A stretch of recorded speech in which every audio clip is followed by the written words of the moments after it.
Baik, sekali lagi selamat malam Bapak Ibu dan semua saudara dimanapun berada. Sekali lagi terima kasih untuk teman-teman dari jaringan radio, jaringan media yang terus bersama-sama dengan kami dan terus mensupport kami. Dan juga Bapak Ibu sekalian yang mengirimkan pantun, mengirimkan pertanyaan, mengirimkan kesaksian-kesaksian, pengalaman-pengalaman bagaimana keluarga mengalami berkah, mengalami pertolongan setelah mendengarkan harmoni keluarga. Nah, malam hari ini kita akan ambil tema mengenai bagaimana belajar dari konflik. Ya, temanya memang agak sedikit kontroversial. Lupa kalau belajar dari konflik berarti kita harus buat konflik dulu supaya bisa belajar. Nah, biasanya belajar kan dari guru atau dari orang cerdik pandai dan sebagainya, belajar dari buku dan sebagainya. Tapi kenapa saya beri tema belajar dari konflik? Nah, karena begini, dalam kehidupan rumah tangga, dalam kehidupan berpasangan suami istri, itu konflik itu kan sesuatu yang lazim terjadi. Tidak bisa dihindari. Tidak diundang, tidak bisa dihindari, kita tidak bisa prediksi, mulai dari makan malam bersama, tiba-tiba ada satu masalah, ada satu topik, lalu berbicara satu dengan yang lain, silang pendapat, salah persepsi, salah komunikasi, lalu muncullah konflik. Ya, jadi konflik itu bisa terjadi di mana-mana tanpa diundang dan tanpa permisi.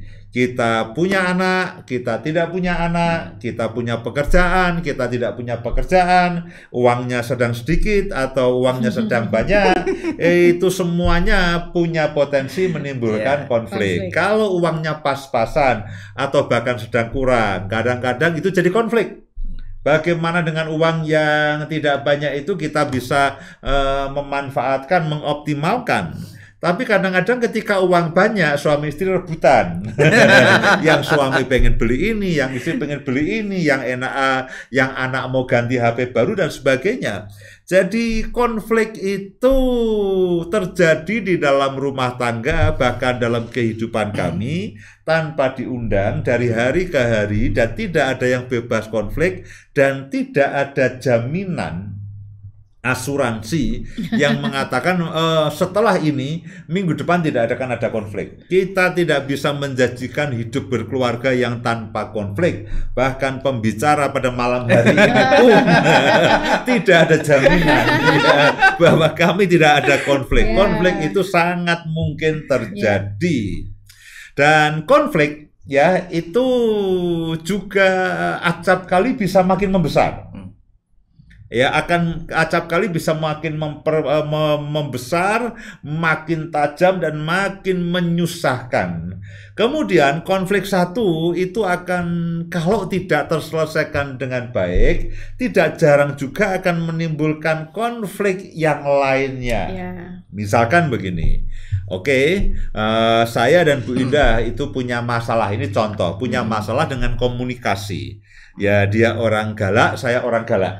Begitu ngomong satu, lalu entah dimulai dari soto mana yang paling enak. Ya, kadang-kadang itu pertengkaran kita tidak dimulai dari masalah yang besar, kadang-kadang dari masalah yang rumit, sederhana. Hanya dimulai dari soto mana yang paling enak. Dia bilang, oh soto yang sana, saya bilang soto yang ini dan sebagainya. Nah, itu lalu terjadi perdebatan karena kita tidak punya komunikasi yang baik. Nah, tidak selesai, masalah itu tidak selesai misalkan. Ya, entah masalah apapun, lalu tiba-tiba anak bikin masalah. Nah, yang tadi kan belum selesai nih ya. Kita masih belum puas, perdebatan soal soto yang baik, yang paling enak yang mana belum selesai. Lalu tiba-tiba anak datang membawa masalah. Wah, kita tidak siap.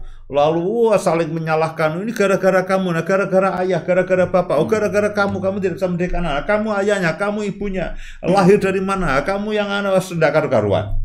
Ya, ini belum selesai, lalu tiba-tiba masalah pekerjaan, lalu merembet ke masalah, oh kamu tidak cinta kepadaku, nah sampai tidak karu-karuan.